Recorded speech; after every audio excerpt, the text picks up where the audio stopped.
Hi, everyone. Hi, Jen. So joining me today is our National Security Advisor, Jake Sullivan, who will provide an update on Afghanistan and then take some of your questions. And with that, I'll turn it over to Jake. Thank you, Jen, and hello, everybody. I'm going to start with just an update in terms of the President's engagement today in engaging with his national security team, and then make a few comments broadly on the situation, and then I'll be happy to take your questions. This morning, the President spoke with his military commanders for an operational briefing on the security at the Hamid Karzai International Airport, commonly known as HKIA. He spoke with Secretary Austin, Chairman Milley, General McKenzie, Admiral Baisley, and myself. The President was briefed that DoD personnel have now secured HKIA. HKIA is open, and U.S. military evacuation flights are taking off. Following this operational briefing with his military commanders, the President and the Vice President met by secure video conference with their national security team to hear intelligence, security, and diplomatic updates on the evolving situation in Afghanistan. They discussed the status of ongoing evacuations of U.S. citizens, SIV applicants, and other vulnerable Afghans at risk, and how we would do this safely and efficiently, and with a laser focus of the team on monitoring for and preventing any potential terrorist threats at or around HKIA, including from ISIS-K. They were joined by Secretary Blinken, Secretary Austin, Chairman Milley, Director Haynes, Director Burns, myself, Ambassador Wilson, Ambassador Khalilzad, General McKenzie, and other senior officials. Just to say a few words about where we come from and where we are. I want to start by saluting our troops and our civilian personnel at the Kabul airport. I want to salute the Defense Department, the intelligence community, the State Department, the Department of Homeland Security, and especially our country team in Kabul, who have been doing incredible work under very trying circumstances. They have safely and effectively drawn down our embassy compound and retrograded our diplomatic personnel. They have now secured the airfield and are conducting flights out of the country. They are moving American citizens, as well as Afghan nationals and third country nationals. They are facilitating flights for our allies and partners to get citizens and others out of Afghanistan. These operations will continue in the coming days as we move to evacuate American citizens and Afghan nationals who worked with us, along with other vulnerable Afghans. We are engaging diplomatically at the same time with allies in regional countries and with the United Nations to address the situation in Afghanistan.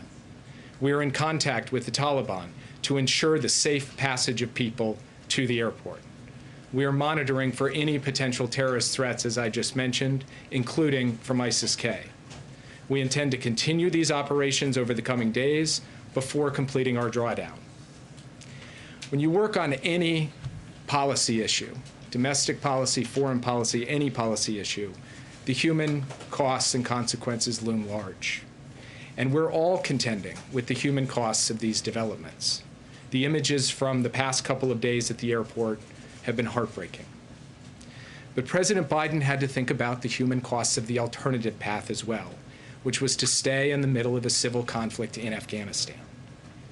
There are those who argue that with 2,500 forces, the number of forces in country when President Biden took office, we could have sustained a stable, peaceful Afghanistan. That is simply wrong. The previous administration drew down from 15,000 troops to 2,500 troops. And even at 15,000, the Afghan government forces were losing ground. What has unfolded over the past month has proven decisively that it would have taken a significant American troop presence, multiple times greater than what President Biden was handed, to stop a Taliban onslaught. And we would have taken casualties. American men and women would have been fighting and dying once again in Afghanistan, and President Biden was not prepared to send additional forces or ask any American personnel to do that over the period ahead. There have been questions raised about whether we should have drawn down our embassy and evacuated our Afghan allies earlier. These are reasonable questions. We did dramatically accelerate the SIV process and move out a substantial number of SIV applicants and their families. But the Afghan government and its supporters, including many of the people now seeking to leave, made a passionate case that we should not conduct a mass evacuation lest we trigger a loss of confidence in the government. Now, our signaling support for the government obviously did not save the government, but this was a considered judgment. When you conclude 20 years of military action in a civil war in another country with the impacts of 20 years of decisions that have piled up, you have to make a lot of hard calls, none with clean outcomes. What you can do is plan for all contingencies. We did that. The American forces now on the ground at HKIA are there because of contingency planning and drilling we did over the course of months, preparing for a range of scenarios, including dire scenarios.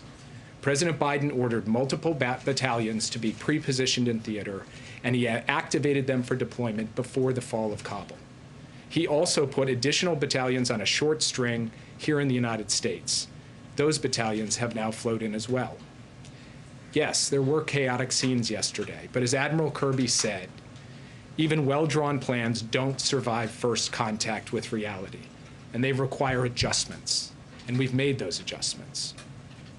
We will stay in close touch with our allies and partners in the days ahead as we contend with the immediate need to complete the evacuation mission and as we deal with the broader challenges posed by the new reality in Afghanistan.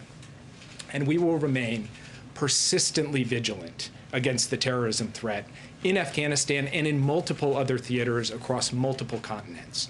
We have proven in other places that we can suppress terrorism without a permanent military presence on the ground, and we intend to do exactly that in Afghanistan. And with that, I would be happy to take your questions. Yes. So I wanted to ask, the president yesterday said that the buck stops with him. I want to get an understanding of what did he mean by, what is he taking ownership of? Not just the decision to leave Afghanistan, but is he taking responsibility for the chaos that happened during the evacuations, for the decisions not to do evacuations sooner? Is he taking responsibility for that and for any bloodshed that may be happening right now? Is he taking responsibility for that? He's taking responsibility for every decision the United States government took with respect to Afghanistan because, as he said, the buck stops with him. I am also taking responsibility, and so are my colleagues, the Secretary of State, the Secretary of Defense, the Chairman of the Joint Chiefs of Staff, the directors of our intelligence agencies. We as a national security team collectively take responsibility for every decision, good decision, every decision that doesn't produce perfect outcomes. That is what responsibility is. Now, at the same time, that doesn't change the fact that there are other parties here responsible as well, who have taken actions and decisions that help lead us to where we are. So from our perspective, what we have to do now is focus on the task at hand, the mission at hand. You mentioned chaos at the airport yesterday. At the end of the day, the question is, can we effectively evacuate those people who we intend to evacuate? And that is what we are planning for and executing against beginning today, where the airport is secure, the flights are going, the people are coming, and we will continue to do that in the days ahead. Yes. Yeah. What is President Biden's response to the people of Afghanistan who are now in the hands of the Taliban terrorists and feel abandoned by the United States, or to those in Taiwan and elsewhere that are fearful that the U.S. will abandon them to the aggression of China? And follow-up to that is, what is President Biden's response to people in Israel and other countries who might also believe that the U.S. will abandon them to terrorists? So to the first question, President Biden and all of us, as I said in my opening comments, are heartbroken by the human consequences that have unfolded and could continue to unfold in Afghanistan. We believe passionately in human rights and human dignity, and we want to work with the international community to advance that wherever we can. But President Biden was not prepared to have American men and women continue to fight and die in the civil war of another country in order to achieve that. We will use every other tool at our disposal to achieve that, and we will do so day after day, month after month in the period ahead on behalf of the people of Afghanistan. To your question about allies, we gave 20 years of American blood, treasure, sweat, and tears in Afghanistan. We gave them every capacity in terms of training and equipment to stand up and fight for themselves. And at some point, it was the time for the United States to say that the Afghan people had to stand up for themselves. We believe that our commitments to our allies and partners are sacrosanct and always have been. We believe our commitment to Taiwan and to Israel remains as strong as it's ever been. Keep in mind that with respect to Afghanistan, we said back in 2011 that we would be out in 2014. We stayed another 7 years, far and above and beyond the commitment that we made more than a decade ago. And the last thing that I would say is that President Biden is laser focused on accomplishing the core national security objectives of the United States. And when it comes to Afghanistan, that was getting bin Laden and degrading al-Qaeda. We accomplished that, and he believes it was time for our troops to come home. Yes. So just now, Jake, you described a kind of choice that the president that was in front of the president. Either save the folks, the allies in Afghanistan, the folks that helped the United States through the last 2 decades, or sacrifice more American young men. I think the question out there on Capitol Hill and around Washington and elsewhere is, wasn't there another choice? Wasn't there a way you could have ended, President Biden could have ended the war in the way that he wanted to end the war so that Americans don't sacrifice further lives for this war, but at the same time do a better job of either ignoring Ghani's request to not start evacuations, or figuring some way that we wouldn't end up in a situation where there's masses of people crushing through the airport, and the execution of the last 4, 5, 6 days that has seemed to just about everybody as not is not the way a competent administration, not the result that a competent administration has in the end. So isn't that a false choice, and why couldn't you do both? So first, what I would say is that we were clear-eyed going in when we made this decision that it was possible that the Taliban would end up in control of Afghanistan. We were clear-eyed about that. Now, as the president said in his remarks yesterday, we did not anticipate that it would happen at this speed, though we were planning for these potential contingencies.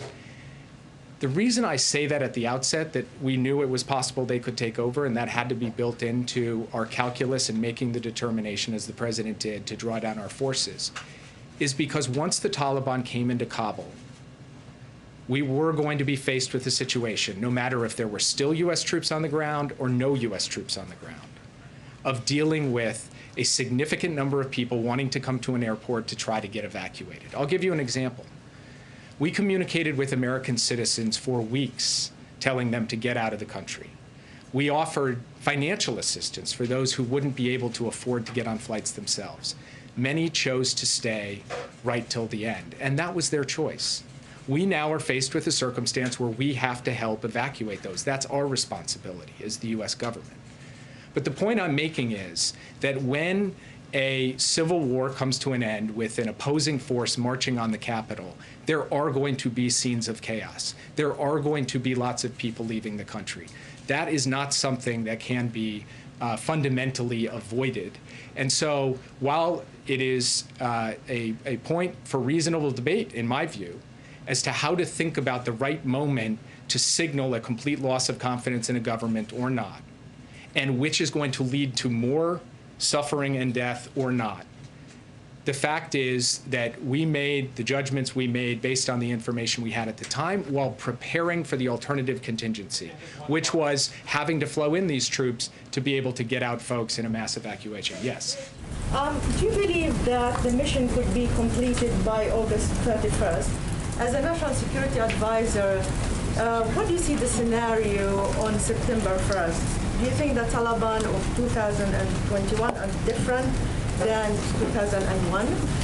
Do you see analogous situation to Iraq where a new terrorist organization will be born, like ISIS out of al-Qaeda in Iraq, for example? So just on the last point, it's fairly well documented that the Taliban and ISIS-K fight one another, struggle against one another. So I do not foresee a symbiotic relationship there, though these are dynamic scenarios, so we will have to see how it plays. We are working day by day to get as many people out. So I'm not going to speculate on the timetable question that you just laid out. And then finally, on what we expect from the Taliban going forward, that is something that will have to be watched and observed over time, whether in fact they are prepared to meet their obligations to the basic human rights and human dignity of people, to the safe passage of people to the airport, to the fair and just treatment of civilians. That is something they're going to have to show. I come at this with no expectations, but only a sense that they will have to prove to the international community who they ultimately are going to end up being. Yes. Thank you, Jake.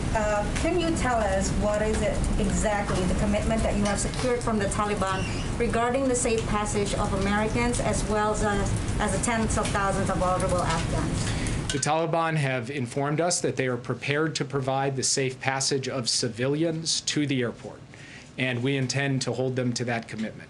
Do you believe them? Yes. Just for clarity on that, is there some deadline that's been set? Has the Taliban given assurances that this will go till August 31st? Is the deadline before that or after that? For clarity on what you just said. We believe that this can go till the 31st. We are talking to them about what the exact timetable is for how this will all play out, and I don't want to negotiate in public on working out the best modality to get the most people out in the most efficient way possible. I have a question about yesterday. President Biden said that the United States military cannot sacrifice where there is no national interest. If the same analogous, will the U.S. withdraw troops from its allies, including South Korea? What is your comment? So the president, as he has said repeatedly, has no intention of drawing down our forces from South Korea or from Europe, where we have sustained troop presences for a very long time, not in the middle of a civil war, but to deal with the potential of an external enemy and to protect our ally against that external enemy. So it is a fundamentally different kind of situation from the one we are presented with in Afghanistan. Thank you. The president yesterday said the situation in Afghanistan unfolded more quickly than anticipated. You said it yourself just a few moments ago. But numerous officials have told ABC that there were key intelligence assessments warning the Taliban could overwhelm the country and take the capital within weeks. Did the White House disregard that intelligence and push ahead? I'm not actually familiar with the intelligence assessments you're describing, but I also don't want to get into specific intelligence products. And one thing I will not do from this podium or anywhere else is talk about what a different component of the interagency did or didn't do, because from my perspective, we are one team with one mission trying to execute and do so in the best interests of our interests and values. So I will leave it at that. If that mission is not complete by August 31st, and there are Americans and Afghan allies who remain there, will U.S. troops stay until everyone is out, or will they leave? So I'm not going to comment on hypotheticals. What I'm going to do is stay focused on the task at hand, which is getting as many people out as rapidly as possible, and we will take that day by So day. you can't commit to bringing back every American. There's a large number of Christian missionaries and aid workers that are particularly vulnerable because they're known to be Christians. Is there any plan to get them to the airport and get them out? We are working with a variety of different types of groups, journalists, aid workers, NGO workers, and so forth, to help facilitate their departure from the country. Yes. Talk about these contingency plans. The President of the United States left the White House on Friday. When did your administration know that another 6,000 troops were going to be needed for this withdrawal? So on Wednesday evening, the president convened the principals, this is last Wednesday evening, to discuss the deteriorating situation on the ground in Afghanistan. He posed the question as to whether we had to flow more forces in from the point of view of a contingency to draw down our embassy and to secure evacuation. Thursday morning, he gave the order to begin flowing those forces in. And then as we watched the situation unfold over the course of the coming days, we determined that we would go from step one of that contingency plan, which was about 3,000 troops, to step two of that contingency plan, which was about 6,000 troops. Why did he leave the White House? If on Thursday he knew, why did he leave the White House on Friday? The president worked throughout the entire weekend. I was intimately familiar with his working habits over the course of the weekend because I was on the phone with him constantly. Secretary Austin was on the phone with him, Chairman Milley, Secretary Blinken, the team in country. So he was monitoring developments hour by hour throughout that entire time and has been making a series of decisions about troop deployments, giving us direction and guidance about how to take the shape of this mission and make sure that we're executing it, and at every turn asking our military, who is leading this mission and executing this mission with bravery and valor, what do you need? I will get you anything you need. He asked that question multiple times every single day. So President Biden has been deeply engaged in this. Yes. Jake. Sorry, there's a lot of anger in Australia this morning about the way this has played out. We've got citizens and then, of course, so many Afghans who have helped the Australian forces and helping the US mission over the past 20 years. Does the administration accept some responsibility, or perhaps what would be your response to those people who are trapped and some are fearing execution because of the exit strategy, or perhaps lack of competent exit strategy? We do take some responsibility for our allies and partners in Afghanistan. In fact, as I said in my opening comments, we are working to facilitate flights and have already done so for countries that have lined them up and gotten their citizens to the airport. And we'll be eager to work with Australia to help get out Australian citizens and other individuals who the Australians would like to see get out. Yes. Jake, what do you say to the next generation of Afghan women and children, young girls who face fundamentally different human rights moving forward? I say that truly, deeply, my heart goes out to Afghan women and girls in the country today under the Taliban. We've seen what they've done before. And that's a very hard thing for any of us to face. But this wasn't a choice just between saving those women and girls and not saving those women and girls. The alternative choice had its own set of human costs and consequences, as I said. And those human costs and consequences would have involved a substantial ramp-up of American participation in a civil war with more loss of life, more bloodshed, families here in the United States who would be asking a different form of the question you just asked. These are the choices a president has to make. And it doesn't mean, because we don't have forces in that country, that we're not going to fight on behalf of women and girls and human rights and human dignity. We are. We do. In many other countries where we don't have active military participation. And we'll do it in Afghanistan too, and we will attempt to use every measure of tool and influence we have, along with our international allies and partners, to alleviate the burden that those women and girls will face in the days ahead. We are absolutely, resolutely committed to that. Yes. Do you recognize the Taliban as the legitimate governing power in Afghanistan now? Right now, there is a chaotic situation in Kabul where we don't even have the establishment of a governing authority, so it would be really premature to address that question. Ultimately, it's going to be up to the Taliban to show the rest of the world who they are and how they intend to proceed. The track record has not been good, but it's premature to address that question at this point. Yes. You said that the Taliban has committed to safe passage to the airport, but our reporting is that they've set up checkpoints outside the airport. People are being beaten and whipped when they try and cross these checkpoints, and that some of the evacuation flights are leaving nearly empty as a result. What assurances do you have specifically about these checkpoints, and when do you expect them to stop doing this? So two things about that. First, the earliest evacuation flights in any evacuation tend not to have every seat filled because the process of getting any evacuation underway has a throughput issue. So we believe that that is being resolved with each successive flight, and we will be putting 300 passengers on your average military cargo plane heading out of the country, one after another, hot onloading and hot offloading. Second, in terms of people being turned away, by and large, what we have found is that people have been able to get to the airport. In fact, very large numbers of people have been able to get to the airport and present themselves. There have been instances where we have received reports of people being turned away or pushed back or even beaten.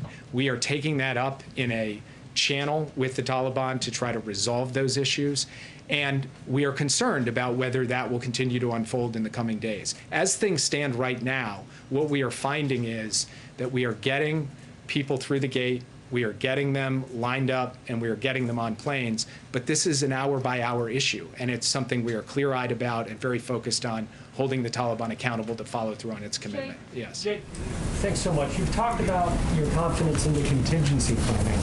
And I'm wondering if, in hindsight, looking at the planning and execution, what this administration would have done differently, knowing what it knows now. It's a good question, and it's one that we will conduct an extensive hot wash, as we say. We'll take a look at every aspect of this from top to bottom. But sitting here today, I'm spending every hour I have focused on how we execute the mission we have before us, which is getting all of these people out. Yes. Jake, 2 questions for you. One, has the president spoken to any other world leaders since Kabul fell to the Taliban? Oh, sorry, I was looking at the wrong person. He has not yet spoken with any other world leaders. Myself, Secretary Blinken, several other senior members of the team have been engaged on a regular basis with foreign counterparts, and we intend to do so in the coming days. Right now, the main issue is an operational issue. It's about how we coordinate with them to help them get their people out. And we are operating through logistical channels and policy channels to try to make that happen. And Jake, yes. just to follow up on that, you just said that you will conduct a review of what went wrong here on the U.S.'s response. I know you said there are other additional factors, like what happened on the ground in Afghanistan that led to this. Will you publicly disclose what went wrong and who misjudged the intelligence here over how quickly the Taliban could take over? So first, I didn't describe that we were doing a, quote, what went wrong review. What I said is we'll do a hot wash. We'll look at everything that happened in this entire operation from start to finish, and the areas of improvement, where we can do better, where we can find holes or weaknesses and plug them as we go forward. And of course, we intend, after we've had the opportunity to run that analysis, to share that with people. Yes. Thank you, sir. You noted that you had encouraged Americans on the ground there to leave and that many chose not to. I just wanted to follow up on Weeja's question. Will the U.S. government commit to ensuring that any Americans that are currently on the ground in Afghanistan get out? That's what we're doing right now. We have asked them all to come to the airport to get on flights and take them home. That's what we intend to do. Yes. Former officials from multiple administrations, the Obama administration, the Bush administration, have said they are certain Afghanistan will become a safe haven for terrorists. I know you and the president have disputed that. What do you think those officials are getting wrong, and can you ensure that Americans are safer today because of your actions than we were several months ago? I want to be very clear about what our position is. Our position is that we are going to have to deal with the potential threat of terrorism from Afghanistan going forward, just as we have to deal with the potential threat of terrorism in dozens of countries in multiple continents around the world. We have to deal with the threat of terrorism in Yemen and Somalia and Syria. We have to deal with the threat of terrorism across the Islamic Maghreb. We have to deal with Al-Qaeda and ISIS-K. And we have to do so using a wide variety of tools, intelligence capabilities, defense capabilities, and yes, in some cases, the support we can provide to local partners to help them deal with the challenge.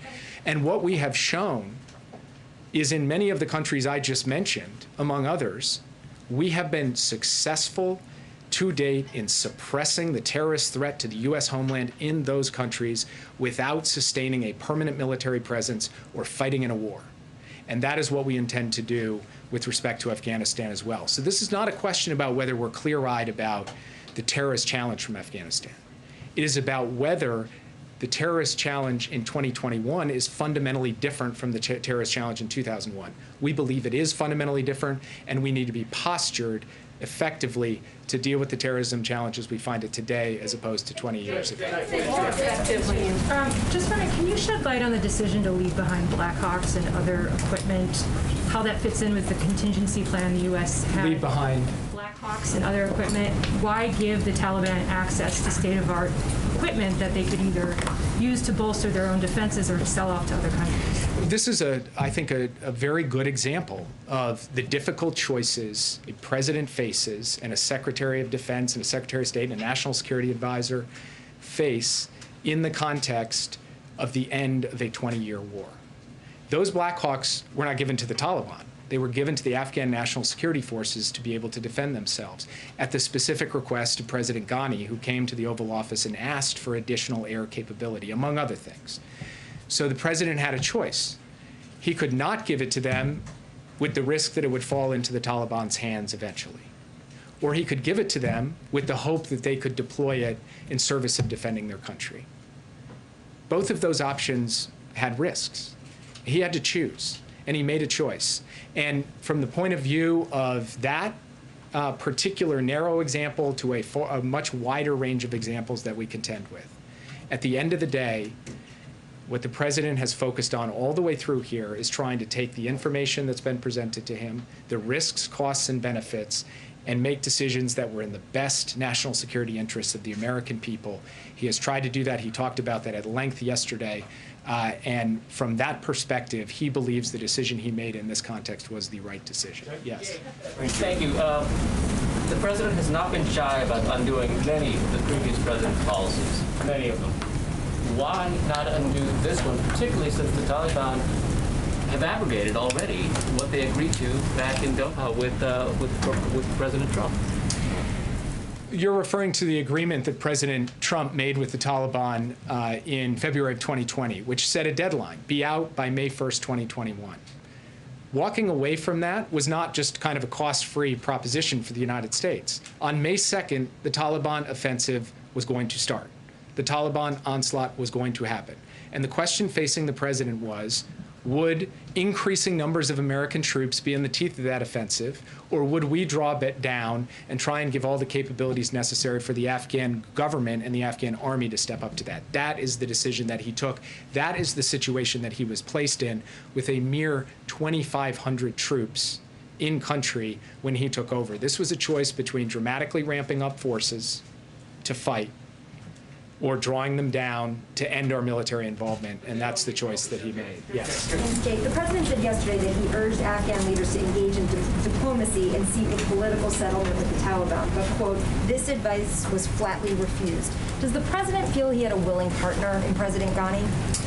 Look, I would just say the president was reporting the facts as they unfolded. I'm not going to characterize anything about President Ghani at this point, who is no longer a factor in Afghanistan, and I don't think there's much merit in me weighing in more deeply on him. Yes. Mr. Sullivan, sorry to labour the point here, but we're speaking to Afghan citizens who supported the American mission in Afghanistan, who are now terrified for their lives. Can you confirm that when it gets to August 31st and your troops leave, will you abandon them or will you stay and save them? Our plan is to safely evacuate the people who worked with the United States, who are eligible for special immigrant visas, which is a generous program set up on a bipartisan basis by our Congress. We have identified those individuals and families. We are making provision to have them come to the airport and get on evacuation flights out of the country. That is what we are going to do between now and the end of the month. Yes. Thank you, Jake. One question. Going back to President Ghani, have any top officials of the Afghani government, the former Afghani government, made requests for asylum in the United States? And would President Ghani and Vice President Abdullah, among others, be welcomed in the U.S.? I'm not familiar with any such requests, and I'm not going to get into hypotheticals. Yes. Thanks, Jake.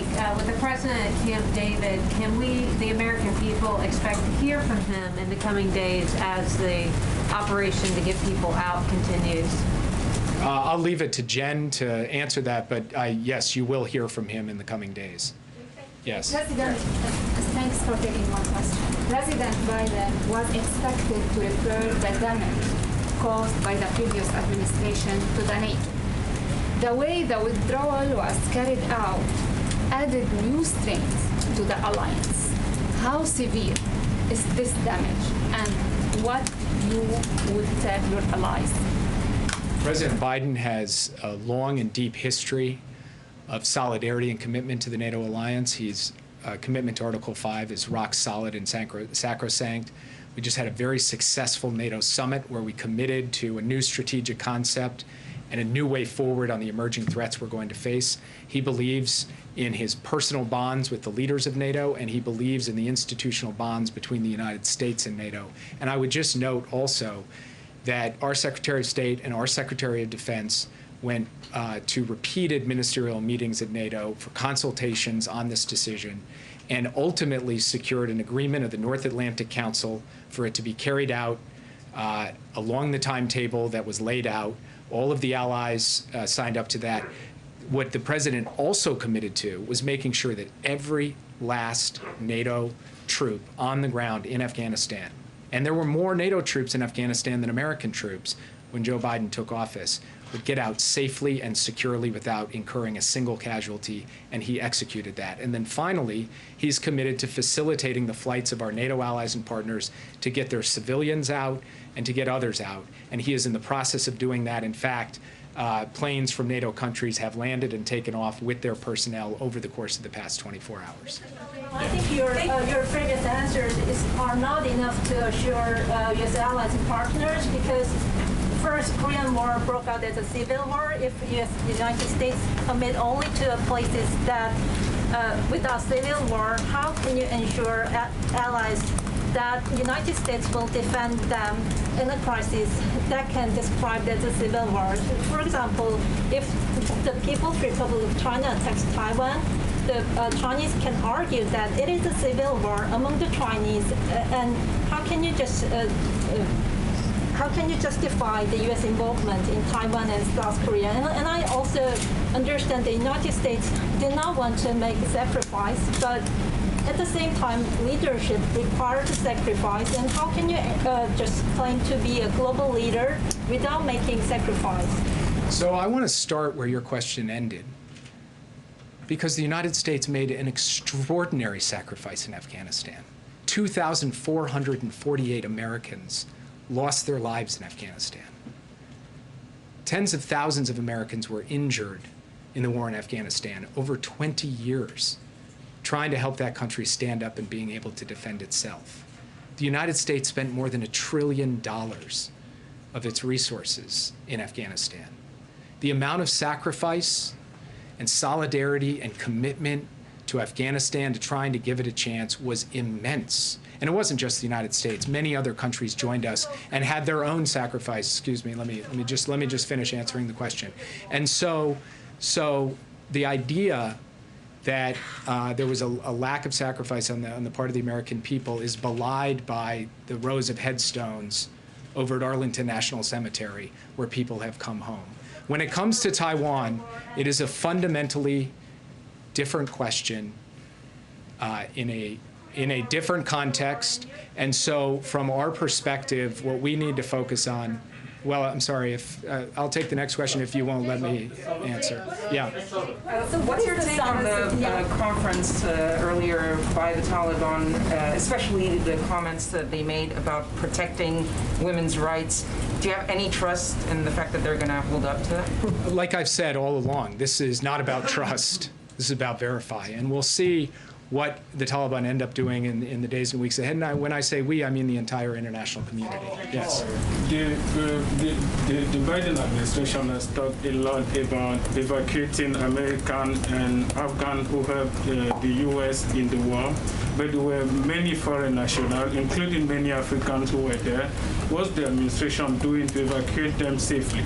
So the United States is also focused on helping third country nationals get out of the country safely. Yes. Back in the spring, you and several administration officials committed that civilian and humanitarian aid would continue into Afghanistan. Now that the Taliban has taken over the government, does that just completely stop? Is there a possibility that that would restart at some point?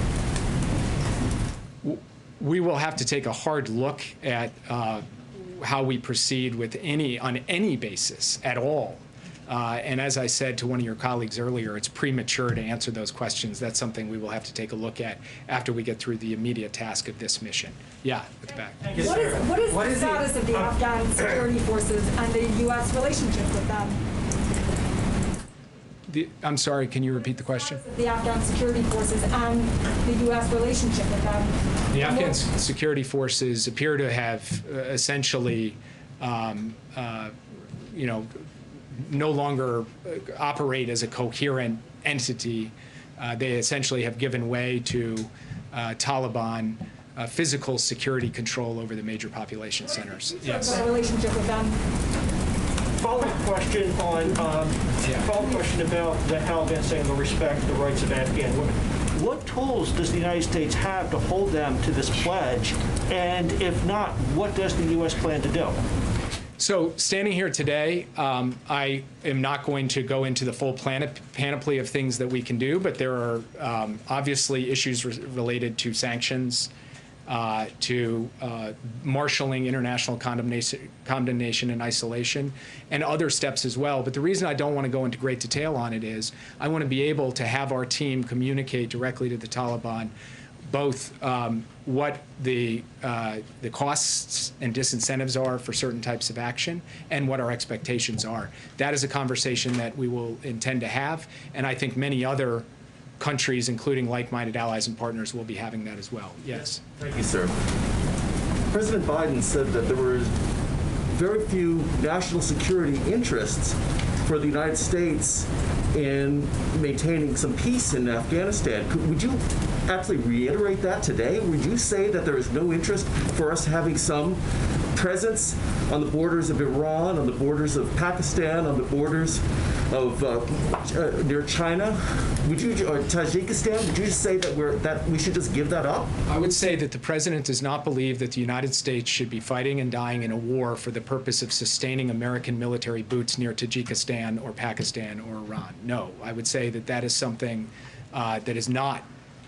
What you just laid out as a national security interest, we would not agree that it is right to ask American soldiers to risk their lives for the purpose of maintaining a presence near Tajikistan. Yes. Thank you. What happens to the billions of dollars worth of weaponry that the U.S. gave Afghanistan? Does the U.S. have a plan for that, or does it remain in the Taliban hands? We don't have a complete picture, obviously, of where every article of defense materials has gone, but certainly a fair amount of it has fallen into the hands of the Taliban.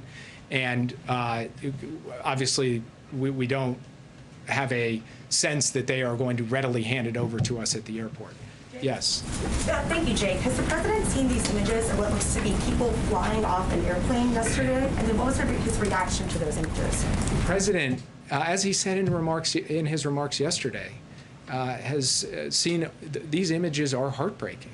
And as I've said repeatedly today, the human toll of the end of this conflict in this way is real and it's raw. And it's hard for any of us. You guys are journalists, I work in government, but you know, we're also people. And this is tough stuff. There's no doubt about it. But these are hard choices too. And at the end of the day, the president had to make a hard choice about whether to avoid some of those human costs. The United States continues to send thousands of troops to fight, and some of them die and take casualties. That is the decision that he was not prepared to take. Yes. Thank you, Jake, for the question. I just want to get your reaction to the Special Inspector General report on Afghanistan. I know this was planned before the fall of Kabul, but I just want to get your response to that. And also, how are you going to ensure that Americans and other people, refugees perhaps, have safe passage to the airport? I know you talked about securing the airport, but how are you going to ensure that they can actually get there? So as I said before, we have been working, engaging, coordinating with Taliban elements on the ground to ensure safe passage. We will continue to work that issue day by day until we've completed our mission. And what was your first question? Your reaction to the Special Inspector General report on the Afghan reconstruction that basically essentially said that administrations were not prepared to come up with a concrete plan for the reconstruction of it. Look, one of the findings of that report was that 20 years, hundreds of billions of dollars spent, huge number of forces trained, huge amount of capabilities provided, huge amount of advising and assisting, and you had a security force that at the end of the day was not prepared with the will to stand up and fight for itself. And that is the collection of decisions taken over the course of many years. Yes. Jake, thank you. While we have you, can you address the situation in Haiti? 2 questions regarding that. Will a U.S. military presence be necessary to secure the road between Port-au-Prince and the disaster zone for humanitarian aid? And then secondly, does the earthquake in Haiti affect the administration's view that elections should be held there this year? So on the second question, it's too early to tell what the impact on the political process of the earthquake is. We are in the process of assessing that. On your first question, right now what we're focused on is getting a USAID DART team. It's been deployed out and active in helping address this. We've got U.S. Coast Guard elements, and Southcom has mobilized with logistical and other support to be able to provide the kind of emergency response that is necessary in a human tragedy and catastrophe like this. There are no current plans to speak of to deploy U.S. military personnel to Haiti. Yes, we'll make this the last one. Thank you. You said it's too early to say whether the U.S. will recognize the Taliban as the government of Afghanistan. Are there any steps you're taking in the meantime around sanctions or foreign currencies or anything? Is there a chance that if they do take power, that they'd be able to tap into quite a fair bit of money that the U.S. might want to head off the possibility of? Are there any steps you're taking in that regard, sort of preventatively, I suppose? We're working on those options right now. I don't want to get ahead of the president's decision-making on them, and I'll leave it at that. If you are working on those options, doesn't then that speak to a doubt that you might ever recognize them? If you don't ever recognize them, how can you ensure that the president's promise of aid continuing to the Afghan people will be enacted? Well, so I don't want to get into hypotheticals, but I would point out that there are a range of different diplomatic relationships the United States has with countries around the world, including some very difficult or non-existent relationships with governments where we still provide forms of aid to people. And I will leave it at that because we're not at a point yet where we can speak directly to how things will play out in Afghanistan, but that's at least a partial answer to your question. I know you guys have many more questions, but I think probably your patience with me is also wearing a bit thin. So I will leave it at that and get back to work. Thank you. Take my question. Thank you. Thank you. COVID safe. I just have a couple of additional updates for you. Some of which was provided by the Department of Defense this morning, but I wanted to make sure you all had this information as well. As you may have seen, the airport, and as Jake noted, is currently open for military flight operations as well as limited commercial flight operations. And throughout the night, 9 C-17s arrived, delivering equipment and approximately 1,000 troops. Additionally, 7 C-17s have departed. These flights lifted approximately 700 to 800 passengers, and we can confirm 165 of these passengers are American citizens. The rest are a mix of SIV applicants and third country nationals. And I would also note that, in addition, the intention is to have additional flights out this morning. There's obviously going to be operational updates that will be provided on a regular basis by the Department of Defense. But as you saw them brief out, our focus over the last 24 to 48 hours has been securing the airport and ensuring that we can begin to expedite flights of both American citizens, SIV applicants, and others out. I also just wanted to note that this morning, on a different topic, Biden administration officials joined a meeting of the U.S. Conference of Mayors to discuss our eviction prevention efforts. CDC Director Rochelle Walensky provided an update on the state of the pandemic, and Associate Attorney General Vanita Gupta reiterated ways that mayors across the country can work closely with state and local courts to set up eviction diversion programs in their city. This meeting is just the latest in our efforts to communicate and work with local officials to ensure we're getting assistance out to keep people in their homes. I know we've been here a while, but I know there are lots of topics out there. Go ahead, Josh. Thanks, Jen. With regard to the booster shots, how many shots does the U.S. have available for boosters? And will supplying boosters have any impact on U.S. vaccine donations around the world? So let me first note that tomorrow the COVID-19 team and our health and medical experts will host a briefing and we'll discuss next steps as it relates to boosters. I would also note for your planning that you can expect to hear from the President on this topic as well following their briefing. So I will leave it to them to provide additional details and to answer what I know are your good questions about data and an understanding of what leads to decisions along those lines. On the supply component of that, I'm sure they will address that, Josh, but one of the things we have said repeatedly, and I will note, I said back in May, Jeff Zients said again in July, is that part of our operational focus was ensuring we had enough supply to provide booster shots should that be a decision made by the FDA. So that has been in our planning processes for months now, and certainly we've planned for this contingency, and we'll wait for a formal announcement.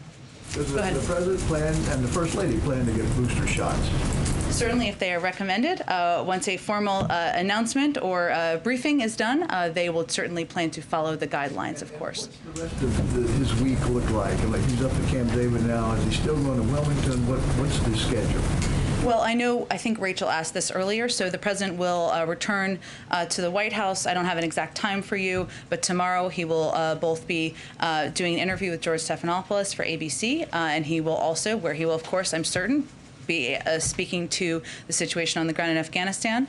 He'll also be delivering some remarks on COVID as well. In terms of additional portions of the schedule next week, we're still working those through, so I don't have an update for you at this moment in time. Go ahead. Thank you. On COVID, is the White House concerned that moving forward with boosters could make it that much harder to get more unvaccinated Americans to get that initial shot?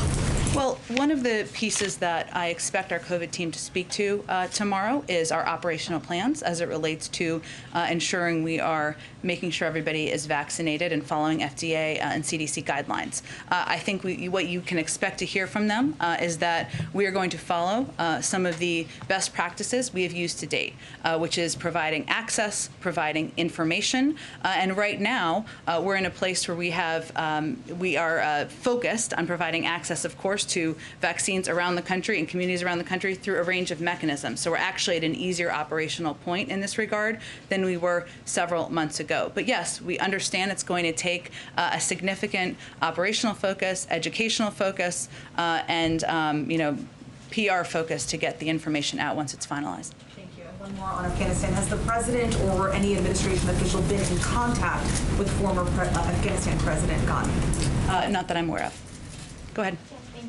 You mentioned at the top that about 700 people have been evacuated in the past 24 hours. Pentagon officials, including Press Secretary John Kirby, expect that number to increase to 5,000 to 9,000 a day. Can you talk about what needs to happen between now and then to ramp the number up, and when you expect to hit it? Sure, Wijan, it's a good question. I think what I had been referring to just a few minutes ago was the fact that our focus has been on securing not just the perimeter of the airport, but also operational capacity at the airport, which of course is a Department of Defense operation they're overseeing in coordination with the State Department. And so because we've had success in that regard, we are hopeful and expect to expedite additional flights out. So that was not the place where we were at this time yesterday, and given we've made progress in this regard, we are hopeful to increase the number of people, American citizens, SIV applicants, and others that we can get out of the country. It's our understanding that Americans have been called to the airport, but it's up to them to travel there at their own risk. Why isn't the U.S. providing any support, any transportation for them to get to Kabul? Well, I would just go back to what our National Security Advisor discussed as it relates to the Taliban and discussions with them about safe passage for people who are coming to the airport. We've also seen, I don't have an exact number for you, I'm sure the Department of Defense and State Department can provide that, but a large number of American citizens and others making their way successfully to the airport over the course of the last 24 hours. Just one more. I know we all tried to ask Jake this question, but can you offer any guarantee to the Americans and Afghan allies that if they remain there past the end of the month, U.S. troops will help them evacuate past the end of the month? Weijia, our focus right now is on doing the work at hand and on the task at hand, and that is day by day getting as many American citizens, as many SIV applicants, as many members of a vulnerable population who are eligible to be evacuated to the airport and out on planes. And we're going to do that in an expeditious fashion. That is the focus of the President, of our Secretary of Defense, of our Secretary of State, and everybody on our national security team. So that is where we will keep our efforts. Go ahead. Thank you. There's been some criticism from Democratic lawmakers on Capitol Hill, Mark Warner, Bob Menendez saying, I'm disappointed that the Biden administration clearly did not accurately assess the implications of a rapid withdrawal. What is the White House's response to those lawmakers? Well, I would first say that we did assess early on, when the President asked for a clear-eyed assessment, that there would be impacts and there would be consequences of making the choice he made. He also acknowledged yesterday, and I would just reiterate, that this did happen more rapidly than we anticipated here, than anyone anticipated. I think that accounts for members of Congress and people who are on the ground in Afghanistan. And what our effort is now is focused on moving as many people out as we can from the country. country. But I would also note and reiterate to anyone who's a critic that any president has to make difficult choices as commander-in-chief, as Jake Sullivan just said. And the president made the choice that he was not going to ask U.S. men and women, servicemen and women, to fight a war that the Afghans were not willing to fight for themselves. It does not mean there aren't going to be impacts that are gut-wrenching, that are heart-wrenching, that we're all watching transpire over the last couple of days. But these are the difficult choices you have to make as commander-in-chief, and that's the choice he made. And does he still have confidence in his intelligence teams? He certainly does. He works in lockstep, and he's been briefed on a regular basis, as Jake just outlined, multiple times a day sometimes by members of his national security team, and we're working in close coordination to get the job done each day. Go ahead. Sort of follow up on Caitlin's questions about criticism from people who are your allies or your friends. David Axelrod has called you the best press secretary in his lifetime, I think. My mom would like that. Okay. But he's also said that the events of the last weekend are, this is paraphrasing here, but indefensible, I think. He said you can't defend them. And he has basically said that you guys should acknowledge that it was a failure and be willing to say that the events of the last several days were a failure, even as you maybe, defend the broader question of the drawdown in Afghanistan. What do you say to David Axelrod, who is such a fan of yours? Mutual. There are a few people I respect as much as David Axelrod in the world of politics. He's brilliant. He's also a great human being.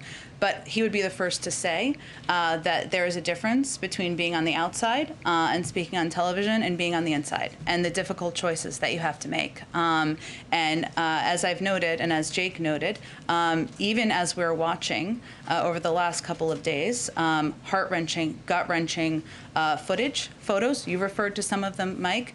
The president stands by his decision because he knows it's in the interest of the United States, our national security, and the American people. And he is not going to ask mothers and fathers to send their children to fight a war the Afghans won't fight for themselves. And that does not mean that there aren't chaotic moments. There are. There does not mean there aren't moments that we may look back and take a look at approaches and how to address things moving forward. Of course, that's a part of how you assess governing and how you assess operations moving forward. But right now, and he would be the first, he spent, as you well know, an important role, a vital role, advising President Obama to acknowledge that when you're in government, you're faced with difficult choices. The president is faced with difficult choices, so are members of his team. And what you have to always make the decisions based on is what's in the interest of the American people. Go ahead. Does the president believe that his orders were executed as intended? In these past couple of days, obviously those images that we've all seen, I mean, is he assessing blame at all for that? And does he feel like he ordered the military to do certain things and they did it as intended? Well, his order was to deploy additional military men and women to go to Afghanistan to help evacuate American citizens, SIV applicants, and others safely out of the country, some to the United States, and to help our partners and allies around the world as well. We are effectively doing that. And the photos we're seeing of chaotic moments, no doubt, at the airport are of many Afghans who want to get out of the country. We certainly understand that as well. And as Jake just said, when you're at a point where things are happening more quickly than anyone would have anticipated, not just people in this White House, but certainly people in Afghanistan, people in the international community, probably people in Congress, then you're going to have some chaotic scenes. But the president is confident in his national security team and their ability to get the mission done and get the mission accomplished. And as I just noted earlier, right now the airport is secure. We're working to expedite flights and get more people out of the country. And then just to follow on, the president has been quite clear that he does not have any trust in the Taliban. And so I guess Jake kind of went about this in a couple of different ways, but do you guys have any assurances that the Taliban is clearing the safe passage to the airports? And what are the consequences to them if they do not? Well, the consequences are the full weight and force of the United States military, and I think we've made that clear. But right now, and we're not trusting, we're not taking their word for it. We are watching closely, we are in close contact, and we are certainly assessing whether they are going to abide by their commitments and by their actions. Go ahead. Jen, how many Americans are in Afghanistan, both inside Kabul and outside Kabul, and should they get priority on evacuation flights?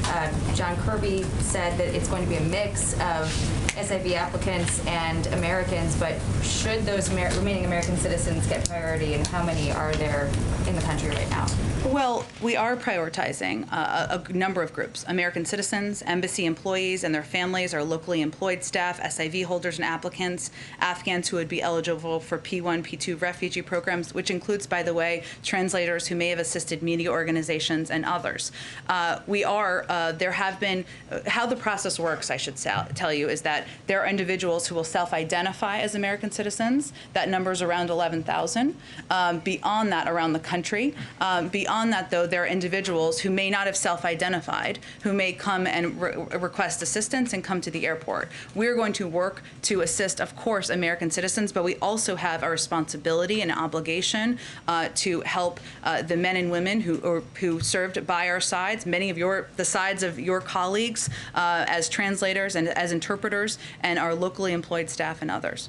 So just to confirm, 11,000 in the entire country, not just in Kabul? Well, I would just say that's the self-identified number, right? So, but we will continue to provide assistance, and we are prioritizing American citizens. We are also working to get additional officials out who have played an important role. Just to follow up on this, obviously getting them through and getting them to the airport is the challenge, as everyone else here has noted, but the administration's left to negotiate with the Taliban, including one of the commandos who was released from Guantanamo Bay as part of the Bo Bergdahl prisoner swap when President Biden was vice president. How does he feel about that? Does he have any regrets, and how's he digesting that? Well, first I would note that, one, I'd point to the Department of the intelligence community to assess the identity of the individual. I know there's been reporting on it, but that's not my position to do from here. I would also note that in prior negotiations and commitments made during the Trump administration, there were thousands of individuals who were released. So our focus right now is on, again, not taking the Taliban's word for it. We are assessing, we are closely watching, and we are being very clear about the capacities and the capabilities we have at hand should they be needed. Of course, that's not our objective. And then the last question, what are we doing to counter-message with what's happening right now with China in Taiwan? The president said yesterday that China and Russia would love nothing more than to have the U.S. sink billions of dollars and stay here forever, but it seems to be that they're celebrating this. They were touting U.S. humiliation in Afghanistan and a warning to Taiwan and other allies that the U.S. won't come for help if war breaks out. China's embassy is functioning as normal. So what are we doing to counter their propaganda, and how does the administration view Russia and China's engagement with the Taliban? Well, first, we of course are in touch with the Chinese and the Russians as we work to bring men and women out of Afghanistan, and including our SIV applicants and others. Our message is very clear. We stand by, as is outlined in the Taiwan Relations Agreement, by individuals in Taiwan. We stand by partners around the world who are subject to this kind of propaganda that Russia and China are projecting, and we're going to continue to deliver on those words with actions. Our objective in Afghanistan is to deliver also on what the president promised, which is to not put the men and women who have served our country bravely over the past 20 years in harm's way again. And that's what we'll also be projecting to them as well. Jen, why was August better than, say, November or December to be getting out? In terms of the August 31st timeline? Correct, because this is the Taliban fighting season, and that would not be. I know there's been a fair amount of focus on that, but I wouldn't say that that has been an assessment of a difference here in terms of what our timeline would have been from the beginning. So there's no belief that it would have been any different in December than it is in August? I don't believe that military officials have made that assessment. As we ask about the risk assessment right now, what is the current risk assessment in terms of terrorism and the potential threat that exists within Afghanistan against the United States? Well, I think as the president conveyed yesterday and also conveyed back in May, part of our objective here was to make sure we had the resources to fight the counterterrorism threat that has changed over the last 20 years wherever it is. And that has not been emanating from Afghanistan in the way that it was 2 decades ago, which is understandable.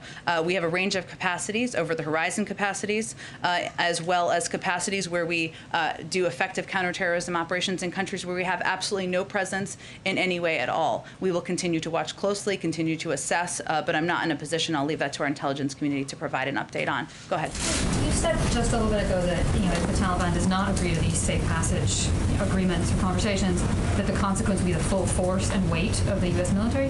What exactly does that mean? Does that mean there's a scenario where we go back in? That means that we have been clear, and I think my colleagues at the Defense Department have also conveyed this, that we have our own capacity, military capacity from here. Obviously, we have worked with them to ensure safe passage. That's where our objective is. I'm not going to outline or detail it further. You said, the administration said that the evacuation efforts were stalled in part because some Afghans did not want to leave earlier, they wanted to stay. Do you have any specifics on this population? Exactly how many Afghan allies are we talking about who were eligible to leave but chose to remain? It's a good question. I can see if I can give you a greater assessment of that. What I can tell you is that of the initial numbers of SIV applicants that were granted visas, there was a good chunk of that number who did not take advantage of those visas and depart. Now, that does not change our commitment. That does not change our obligation. But it's just an important component of the story of the last 6 months. Go ahead. 11,000 you mentioned, just for clarity, those are 11,000 self-identified people in the country not who want to leave. Do you have any indication of how many Americans are still trying to get out of Afghanistan? I can see if there's a greater assessment. I would point you to the State Department on that, though. They'd have the most up-to-date numbers. Do you have a total number of people overall, including third country nationals and Afghan nationals, who you want to get out over the coming days? Again, there are a number of prioritized programs. I think we've given out some numbers in terms of, if you look at SIV applicants, we have about 22,000 spots at military bases here, an additional 8,000 in third countries. Obviously, we're going to work to assess and make sure we get, and we work to get as many people out as possible who are eligible for those programs, as well as, of course, separately, American citizens. But I don't have a number or an update for you on the total. Sorry, I know they're going to announce this tomorrow, but are we talking about booster shots for everyone? And if so, why should healthy young Americans be getting a third shot when so many in the world don't have a first shot yet? Well, they will provide a briefing tomorrow on what the recommendations are, and I encourage you to ask a question, as I'm sure you will ask a question at their briefing, Josh, as you've been following this closely. I'm not going to get ahead of their announcement or the president addressing this tomorrow, but I will tell you that we believe that that is a false choice. We can do both, and the United States is far and away the biggest contributor to the global supply, the global fight against COVID. We will continue to be the arsenal for vaccines around the world. We also have enough supply, and we have long planned for enough supply should a booster be needed for the eligible population. Go ahead. Thanks, Jen. The National Security Advisor said when a civil war comes to an end with an opposing force marching on the ground, there's going to be scenes of chaos. There's going to be lots of people leaving the country. But my question is, why didn't you have a better plan to secure the airport? How could you not anticipate crowds of people rushing the tarmac and overwhelming limited security if there was a contingency plan in place? Well, first I'd note something that Jake Sullivan said and John Kirby said, which is, and I'll probably butcher their iteration of it, but basically the best laid plans require adjustment when you get on the ground and see what the situation on the ground is. We have secured the airport in a short period of time. There were initial scenes of chaos, but that has been a priority, and we have accomplished that task. Now our focus is on getting planes in and getting American citizens, SIV applicants, our locally employed staff, some of your colleagues out of the country. But we did effectively do that thanks to the hard work of the men and women on the ground from the State Department and the Defense Department over the last 24 to 48 hours. Okay. Oh, I called on Isha, so let me do one more. Thank you. Just two quick questions. I want to follow up. Jake said that the president had not spoken to any other world leaders yet. Why is that? Jake also said that our focus right now has been on operational efforts, which includes coordination at a lower level than leaders and heads of state. And that is our focus on